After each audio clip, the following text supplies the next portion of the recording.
नमस्कार, आप देख रहे हैं आज तक। मैं हूं आपके साथ नवजोत रंधावा। यास तूफान बंगाल और ओडिशा से भले ही गुजर चुका हो, लेकिन कमजोर होकर बिहार पहुंचे पड़े तूफान ने यहां पर तबाही मचाई है और अपने पीछे बहुत सारे निशान छोड़ दिए। निजी सरकार पानी पानी हो गई क्योंकि थोड़ी सी बारिश ने राजधानी पटना को पूरी तरह से तालाब में तब्दील कर दिया। और तो और कोरोना मरीजों का इलाज करने वाले अस्पताल भी सिस्टम के मर्ज से बच नहीं पाए हैं।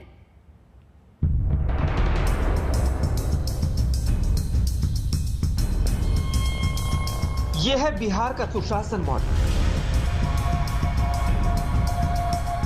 जरा सी बारिश ने विकास के सारे दावों की पोल खोल दी।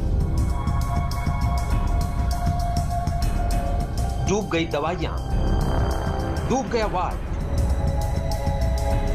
डूब गया केबिन, डूब गया पटना का एनएमसीएच कोविड अस्पताल। मरीज बेहाल है, सिस्टम पानी में गोता लगा रहा है। हाँ, बड़ी गंदगी है, बड़ी यहाँ व्यवस्था नाम का कोई चीज भी नहीं है। यहाँ स्टाफ लोग हैं, सब लोग ढीले पड़े हुए हैं। कोई जो है पेशेंट आ रहा है, इसके लिए थोड़ा जागरूक होना चाहिए। लोग मतलब उत्तेजना से नहीं, लोग अपनी जिम्मेवारी को समझ रहे हैं। हम लोग आकर के 2 घंटे से बैठे हैं। हाँ, टेस्ट तो हुआ अभी, लेकिन संतुष्टिपूर्ण अभी व्यवस्था लायक नहीं है और बड़ी गंदगी है यहाँ। गंदगी के लिए मैंने यहाँ कोरोना टेस्ट कराए, एक या कोरोना फैल और गंदगी से फैलेगा। कोरोना का इलाज कराना है तो दरिया पार कर जाना है। जिस मरीज को इलाज की जरूरत है वो बदहाली से जूझ रहा है। बैठने के लिए कुर्सी है, लेकिन जमीन पर पानी तैर रहा है। डॉक्टर नर्स का भी कुछ अच्छा हाल नहीं है। कोविड के साथ पानी से भी एक अलग ही जंग लड़ रहे हैं। जिन दवाइयों पर जिंदगी बचाने की जिम्मेदारी थी वो तैर रही है। वार्ड स्विमिंग पूल बन चुके हैं। कोविड की टेस्टिंग जारी है, लेकिन कोविड के साथ कई बीमारियों की यहां आने की तैयारी है। होता है हर साल इसी तरह से जल जमा होता है। पिछले साल तो इससे भी बहुत ज़्यादा जल जमा था।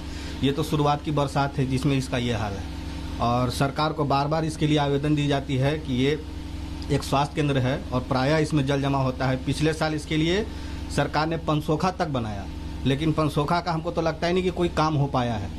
इसी तरह से जैसा कि आप देख रहे हैं, एक छोटी सी बरसात में इस जयप्रभा का ये हाल है, तो प्रायः इसका ही हाल होता है। ये तो बिल्कुल ही सही आपने बात कही है कि कोरोना के समय में इस तरह का अगर जलजमा होगा तो संक्रमण बढ़ने का बिल्कुल ही खतरा बहुत ज्यादा होगा। फिर भी हम लोग कोशिश करते हैं कि जनरल ओपीडी चालू रहे। मरीज लाचार है, जिंदगी बेहाल है और अस्पताल वाले बताते हैं कि ये तो यहाँ हर साल यही हाल है। शुरुआत ही है, अभी तो हमारा पूरा मानसून आना बाकी है और अभी से ऐसे हालात हैं। और अभी पता है कि कोरोना का संक्रमण भी फैला हुआ है और कोरोना के संक्रमण के लिए ऐसा जल जमाव बहुत ही खतरनाक साबित हो सकता है। कोरोना में जो अगर पॉजिटिव रहेंगे और हम लोग भी इस तरह से हैं तो पॉजिटिव हो सकते हैं। हम लोग तो जान को खेल करके ही वर्क कर रहे हैं।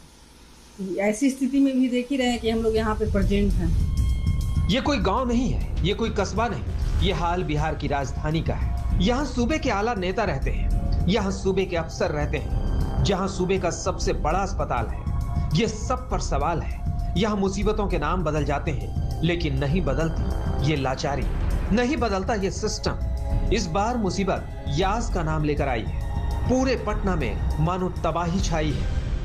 यास चक्रवात की वजह से बिहार के अधिकांश जिलों में गुरुवार शाम से ही बारिश हो रही है और महज कुछ घंटों की बारिश के बाद पटना के कई इलाके इस वक्त जलमग्न हो गए हैं। इस वक्त हम पटना के सब्जी बाग लंगरटोली इलाके में हैं और तस्वीरें आप देखिए कि जो नाले हैं वो पूरी तरीके से चोक हो चुके हैं और जो नगर निगम के कर्मचारी हैं वो फिलहाल सफाई कर रहे हैं और जो वाटर लॉगिंग है इसे हटाने की कोशिश कर रहे हैं।